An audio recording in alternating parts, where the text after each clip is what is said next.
We're about to do a deep dive into the historical claims of Little Season eschatology. Now, if you've never heard of Little Season eschatology before and you found your way to this video, welcome. I want to encourage you to watch our two other videos. We did one that's an introduction to the eschatology and another that is basically a shorter form, more bird's eye view of what we're about to get into in this video. But this video is really going to demonstrate just some research and give some sources for people who want to follow up and do their own research. And in fact, we've created some downloadable content. You can get this, download it right off of our video description, and we really encourage you to do so. And so without further ado, let's jump into Josephus, Nero, and the Geneva Bible. Satan's Little Season Historical Claims, an examination by Theology together. 3 key historical arguments used by Little Season proponents and what the evidence actually shows. Number 1. Josephus and cosmic signs in 70 AD. The claim. Satan's Little Season, SLS, proponents argue that Josephus recorded cosmic signs matching Matthew 24, 29 through 30, proving Jesus' second coming occurred in 70 AD. What Josephus actually wrote. Josephus describes omens before Jerusalem's fall. Wars of the Jews, 6, 5, 3. A star resembling a sword, a comet, unusual light around the altar, a cow giving birth to a lamb, and chariots in the clouds. However, Josephus explicitly interprets these as warnings of coming judgment, not as fulfillment of second coming prophecy. From The Wars of the Jews, Book 6, Chapter 5, Section 3. Further, he interprets signs and omens surrounding this event for his reader, explaining that the Jewish people believed these signs to be pointing to the coming of their success over the Romans. Yet, Josephus explains it was actually omens in favor of the emperor. From The Wars of the Jews, Book 6, Chapter 5, Section 4, he writes, "But now, what did the most elevate them in undertaking this war was an ambiguous oracle that was also found in their sacred writings, how about that time one from their country should become governor of the habitable earth.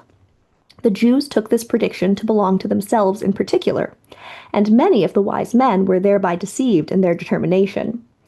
Now, this oracle certainly denoted the government of Vespasian, who was appointed emperor in Judea." Josephus records these events not in connection with the reign of the Messiah, which he is alluding to in the previous quote, stating that this was the hope of some of those who witnessed the signs and destruction of the temple themselves, but rather with the success of the Roman emperor. The problem. Matthew 24, 29 through 30 describes the sun darkening, moon not giving light, stars falling, and the signs of the Son of Man appearing in heaven. Josephus records none of these specific phenomena. His portents are localized omens, not cosmic disturbances. Additionally, Josephus never mentions Jesus' return or any messianic arrival in 70 AD. Proponents of Little Season will suggest that these other cosmic events have been recorded at different times over the course of history in cataclysmic events such as the volcanic winter of 536, and because of phantom time, they actually occurred in 70 to 76 AD. If that were the case, why is there no parallel account of those events from Josephus or other historians of that day? Why would some omens be recorded but not others?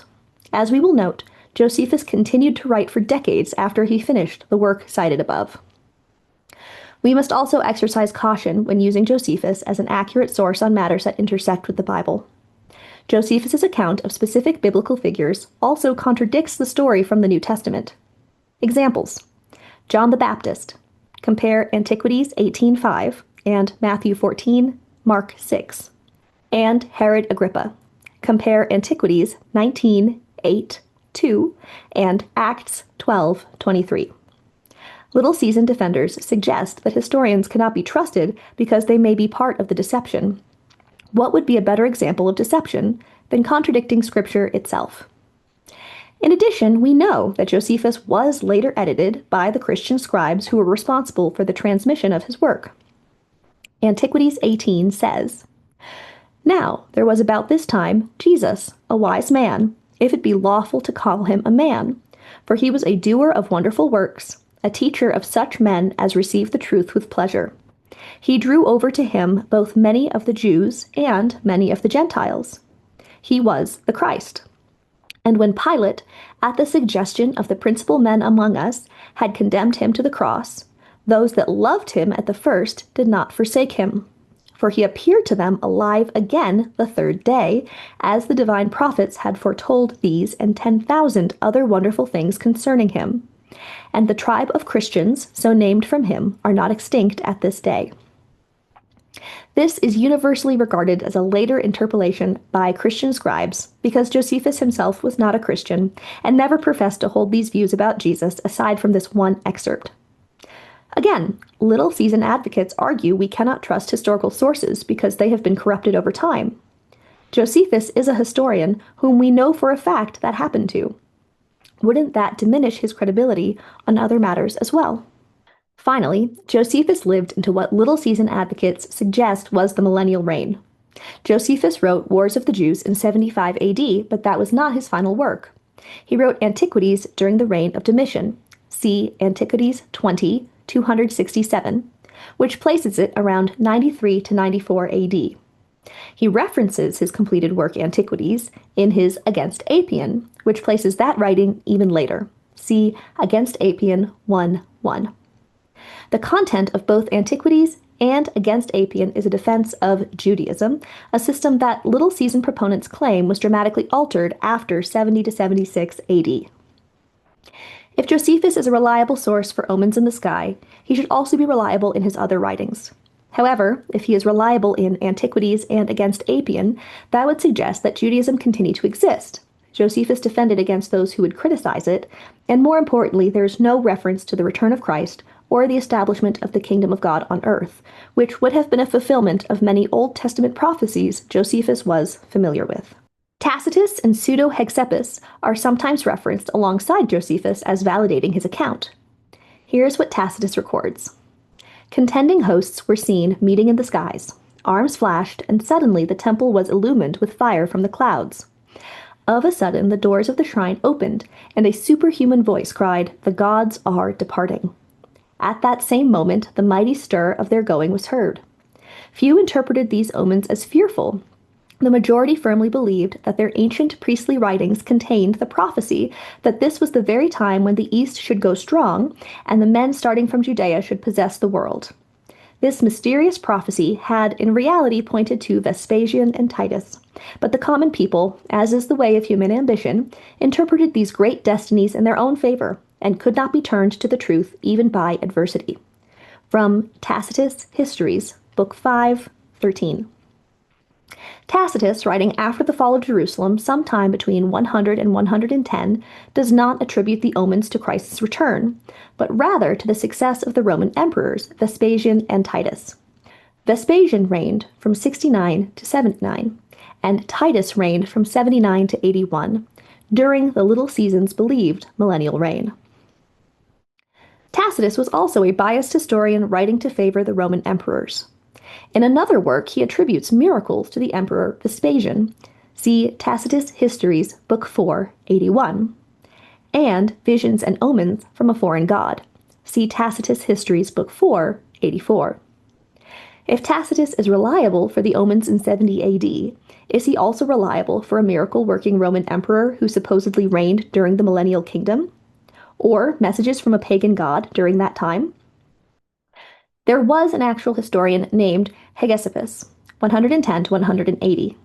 We only have a few pieces of his writings from Eusebius. None of them reference the fall of Jerusalem. In fact, they contradict the timing of a millennial reign beginning in 70 to 76 AD. For example, he records that some relatives of Christ were being questioned by Domitian about Christ's kingdom. He writes the following.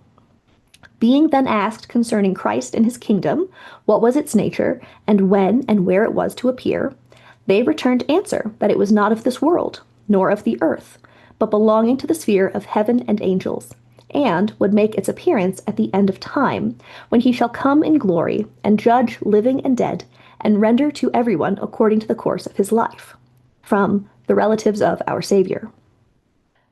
Notice how the actual Hegesippus actually records an event that happens after the fall of Jerusalem, where believers state that Jesus will return at a later date. The pseudo-Hexeppus referenced by Little Season defenders was a later Christian writer who used the name Hexeppus to give his writing legitimacy, hence the pseudo, and was likely copying the accounts of Josephus.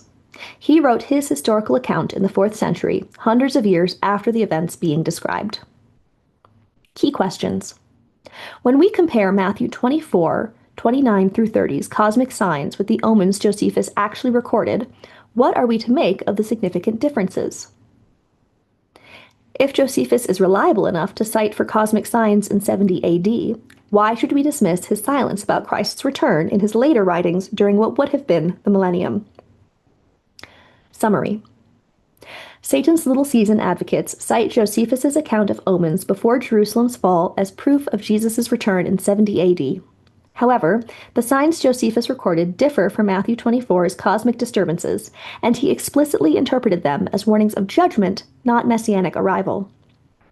More significantly, Josephus wrote extensively for another 25 years, until around 100 AD, defending Judaism without once mentioning Christ's return or kingdom, despite living through what SLS claims was the early millennium. This 30-year literary career during the reign of Christ raises serious questions about what Josephus actually witnessed in 70 AD. Number 2. Nero as the beast of Revelation. The claim. SLS teaching identifies Nero Caesar as the beast of Revelation 13, using gematria to connect his name to 666 and his role in persecuting Christians and requiring idol worship. The evidence. The Hebrew spelling of Neron Caesar does sum to 666 using gematria for the Greek. The variant 616 as a possible Latin gematria conversion is also possible, as Little Seasoners point out. However, this identification of Nero as the beast of Revelation faces significant obstacles. Number 1. Nero died in 68 AD before Jerusalem's fall in 70 AD, making the chronology problematic. Number 2, Revelation 13, 5-7 describes the beast making war on saints and conquering them for 42 months. Nero's specific persecution of Christians lasted far less time. Number 3, the beast receives a mortal wound that heals in Revelation 13:3, but Nero committed suicide and never returned to power. Assertions are also made surrounding Nero's Colossus statue and the idea that he instituted a policy of idol worship in order to engage in commerce in the Roman Empire. Regarding the Colossus statue, we do know that Nero commissioned such a piece. However, it is unclear whether or not he actually lived to see it unveiled, and there is no reference to him requiring others to worship it. Here is the historical evidence we do have concerning his Colossus. In the 6th consulship of Vespasian and the 4th of Titus, the precinct of Pax was dedicated and the Colossus was set up in the sacred way. This statue is said to have been 100 feet in height and to have borne the features of Nero, according to some, or those of Titus, according to others. From Cassius Dio, book LXV 15. Note, Vespasian was emperor from 69 to 79. Cassius Dio was a historian, circa 165 to 235. Another quote says, having given sufficient proof of his artistic skill in Gaul, he was summoned to Rome by Nero, and there made the colossal statue, 106 feet high, intended to represent that emperor, but now dedicated to the sun after the condemnation of that emperor's crimes. It is an object of awe. From Pliny the Elder, Natural History, 34:45. Note, Pliny the Elder was a historian from 23 or 24 to 79. Another quote, its size and splendor will be sufficiently indicated by the following details. Its vestibule was large enough to contain a colossal statue of the emperor 120 feet high, and it was so extensive that it had a triple colonnade. From Suetonius, The Life of Nero, 31.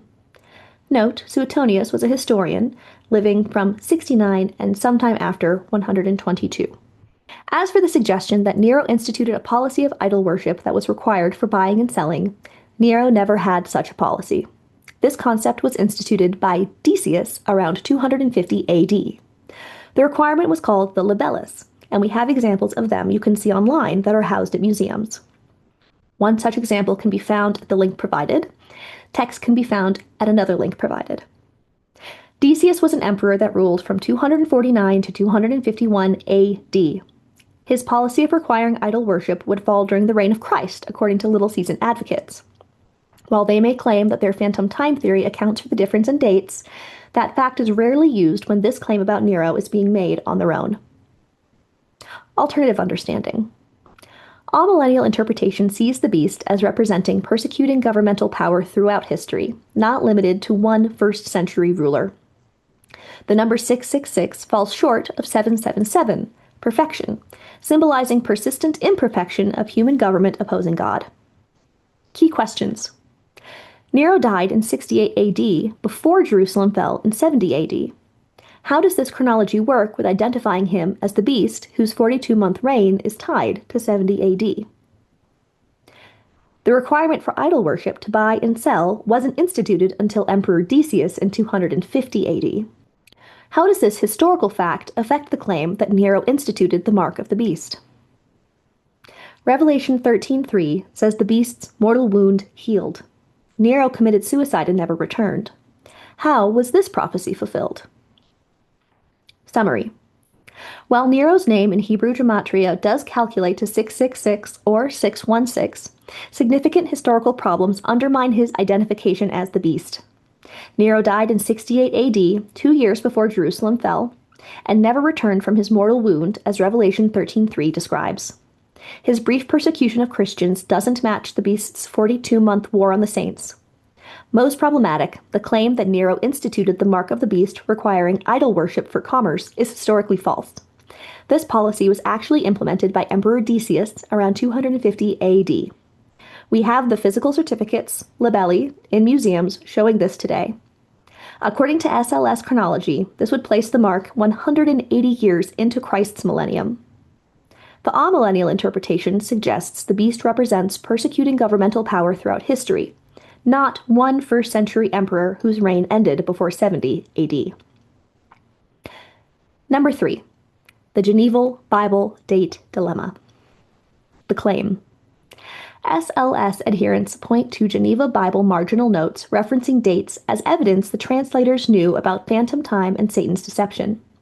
They claim that the Bible was written in I 599, I standing for Jesus, rather than 1599, making the Bible a product of the millennial reign.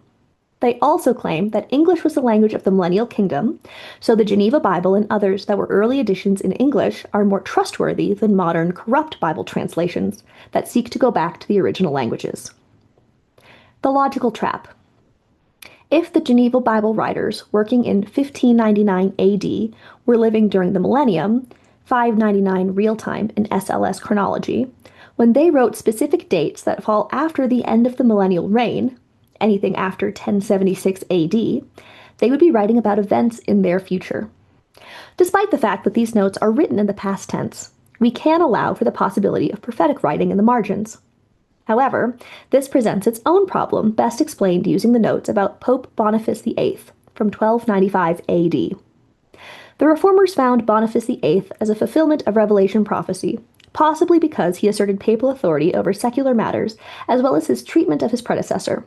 Interestingly, Boniface was also unpopular with the poet Dante, a contemporary, as he writes about Boniface being destined for the inferno after his death. Example of Pope Boniface margin note. Concerning Revelation 11:2, it writes, "The end of these years precisely falls into the reign of Pope Boniface VIII, who, a little before the end of 1294, entered Rome in the feast of St. Lucy, as Bergamensis says, having been put in prison his predecessor. For, if from 1294 you subtract the number of years Christ lived on the earth, you will find there remains just 1,260 years, which are mentioned in this place and many others." Option A. They meant real year 1295, in other words, 696 years in their future, signifying 1,295 years after the birth of Christ. Using SLS math, this event should occur in calendar year 1995. Real 1295 plus 700 phantom years would equal calendar 1995. However, most people looking into this system were alive in 1995 and can attest that Boniface VIII did not do the things the Geneva Bible notes describe during that time. Option B. The Geneva authors somehow knew Satan would create phantom years and use his deceptive calendar system. Thus, they were complicit in deception. In order for this possibility to be true, the authors of the marginal notes living during the millennium were looking ahead to events that would happen during the release of Satan sometime in their future, but in their recording of the dates, they specifically gave dates on the timeline that, according to phantom time, do not exist in reality. If the millennial reign of Christ ended in 1076, and all of the events that occurred between 1076 and our history books were actually events that happened during the first century, the millennium, or the release of Satan, there is no real history that happened between 1076 and 1776, or whenever the Great Reset occurred. So, how could it be possible for Geneva Bible Notes authors to record that an event would happen in 1295, unless they were using the deceptive timeline dates created by Satan to throw us into confusion? The simple solution. The Geneva Bible translators writing in the 1500s meant exactly what they wrote: 1295 AD in continuous history. No phantom time needed. They accurately described historical events using standard dating, making them both accurate and trustworthy. This explanation accounts for the theological position of the Reformers, who recorded the Geneva marginal notes, like Francis Junius. These Christian leaders believed that the book of Revelation was describing events that took place over the course of history, culminating with their own reformation against the Catholic Church. This way of reading biblical prophecy has since fallen out of favor because it requires a constant readjustment of what each event in the text is referencing in history. This way of understanding Revelation has similarities with dispensationalism and Little Season eschatology, in that they believe the events being described can be pinpointed to actual historical occurrences. For more information on this way of reading Revelation, we recommend Bruce Gore's video. Link provided. However, the theology of the Reformers was largely that of amillennialism. They were not awaiting a literal 1,000-year reign. They did not believe they were living after Christ's millennial reign, or that they were in the midst of a literal physical manifestation of it. Rather, they saw the reign of Christ as having a spiritual dimension that would ultimately be brought to fruition upon his second coming. This is clear from marginal notes like from Matthew 24:22. And except those days should be shortened, there should no flesh be saved, but for the elect's sake those days shall be shortened.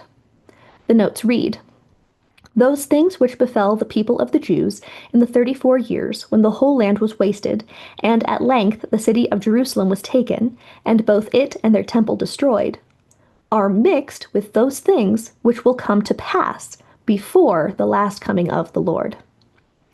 Other marginal notes in Matthew 24 state that they look forward to the return of Christ, quote, "sitting upon the clouds as he was taken up into heaven," from Matthew 24:30.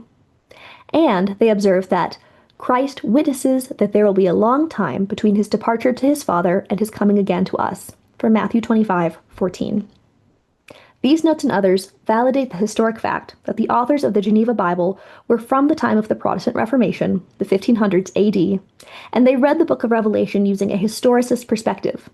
The view that Revelation's prophecies unfold progressively throughout church history from the apostolic age onward.